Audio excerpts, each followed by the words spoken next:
সরকারি আইন করে দুর্নীতিবাজ দমন করা সম্ভব নয় জনগণের সমর্থন ছাড়া।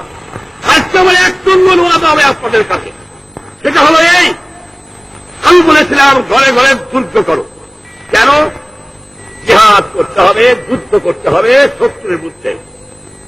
আজকে আমি বলবো বাংলার জনগণকে এক নম্বর কাজ হবে যে দুর্নীতিবাজদের বাংলার মাটিকে উৎখাত করতে হবে। আমি আপনাদের সাহায্য চাই।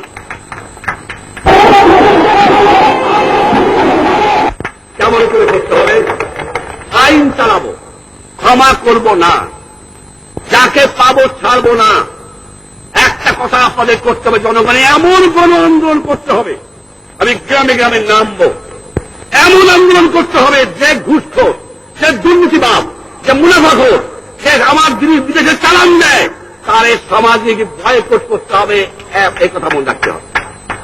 গ্রামে গ্রামে দেখাতে হবে ওই চোর, ওই ব্ল্যাক মার্কেটিয়ার, ওই ঘুষখোর ভয় নাই, কোন ভয় নাই, আমি আছি ইনশাআল্লাহ।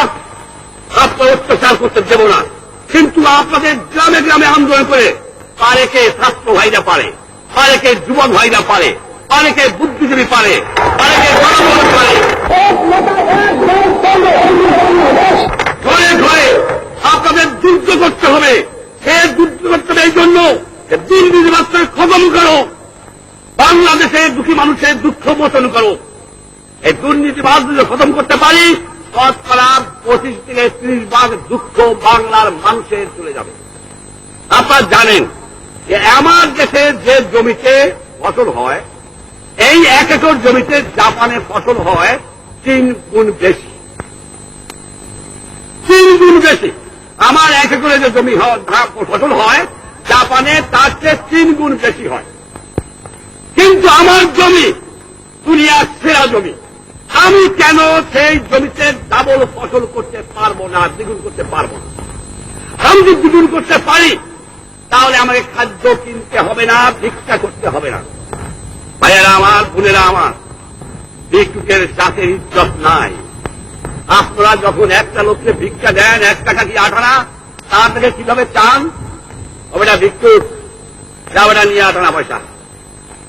একটা জাতি যখন ভিক্ষুক হয়, মানুষের কজন হাত পাতে, আমাদের খাবার দাও, আমাদের টাকা দাও, সেই জাতের ইজ্জত থাকতে পারে না। আমি সেই ভিক্ষুকের জাতের নেতা থাকতে চাই না। আমি চাই বাংলাদেশের প্রত্যেকটা কৃষক ভাইদের কাছে, যারা সত্যিকারের কাজ করে, যারা প্যান্ট পরা, কাপড় পরা ভদ্রলোক, তাদেরও চাই জমিতে যেতে হবে, ডাবল ফসল করবো, প্রতিজ্ঞা করবো আজকের থেকে।